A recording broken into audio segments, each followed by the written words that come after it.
When he began Bricktown, I remember he called Mark Patton, my associate, and I over to the Colquitt building, and we looked out his building. He said, Jerry, I want to buy all those warehouses out over there across the railroad tracks. I said, well, why? It was just like this desolate area that no one wanted anything to do with. He knew what you could do with an area like that. I felt, well, whatever. I think he was a preservationist at heart, and he loved working on great architectural buildings. We knew that the idea was solid. In the proximity to downtown Oklahoma City, the population center was there. You know, he was describing people working downtown, people living downtown, jazz clubs, neat restaurants, offices. We thought that this was an opportunity to really get something going in downtown Oklahoma City.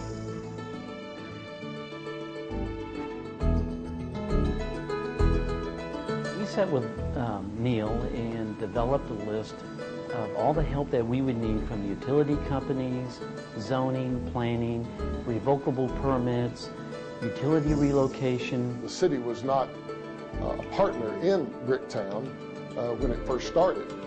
A lot of them thought it was kind of pie in the sky. But they said, you know what you guys need to do? And we got a message that for you to take back to Neal Horton, and the message is you guys need to invest in a bulldozer. And the first thing I would do if I were you is just bulldoze down the entire Bricktown area. Get rid of all those old buildings. You guys are nuts. This will never work. And what idiot would want an office in Bricktown, and who would want to go over there for a restaurant or retail? There wasn't a great deal of enthusiasm for the success of the project as we began to undertake it, but it didn't bother us because we felt that if we could make some progress in opening up some of the buildings, that the people would be convinced. All that did was just get him more determined. He became more determined to make it happen. It's like, I'm going to do this despite it, despite everybody.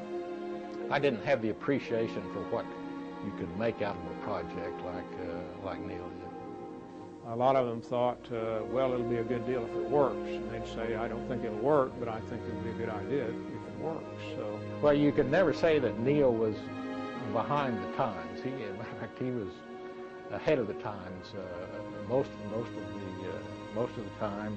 And without a doubt, without Neal Horton, we wouldn't have Bricktown. We wouldn't have that success.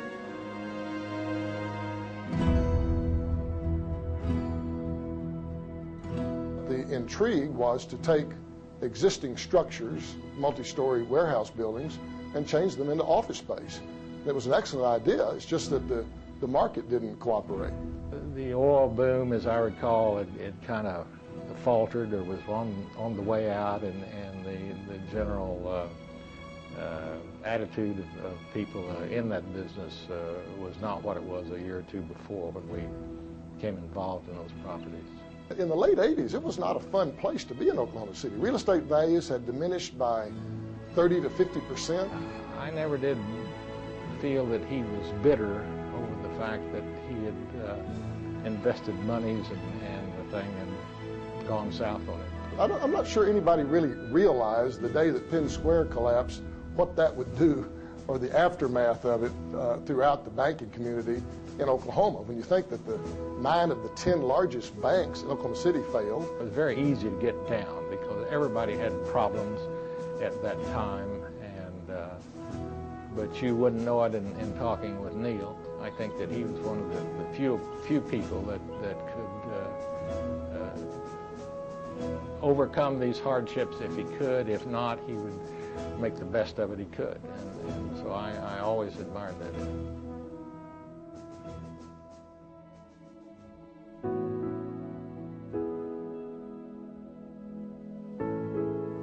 You know, I'm sad he's not here to see it because he earned it, he developed it, it was his idea. Well, I think he'd probably think, well, better late than never. You know, he felt at that time that it could be all that it is today. Well, if Neal was here to walk along Sheridan today or to see the new arena or to see the canal, he'd be thrilled to death. I think he's smiling now. And You know, he knew it would work. He had the right formula, and he thought it through. And his formula, his solution for Bricktown really worked. I think he would very much admire what's been done down there and what is being done down there. I'm sure he would wish that he'd had a part in it as far as doing the construction and deciding what the buildings would look like inside and outside. It was an extension of Neal Horton, the person. He just made this work, and he poured everything he had into it, and I think that came off at Bricktown.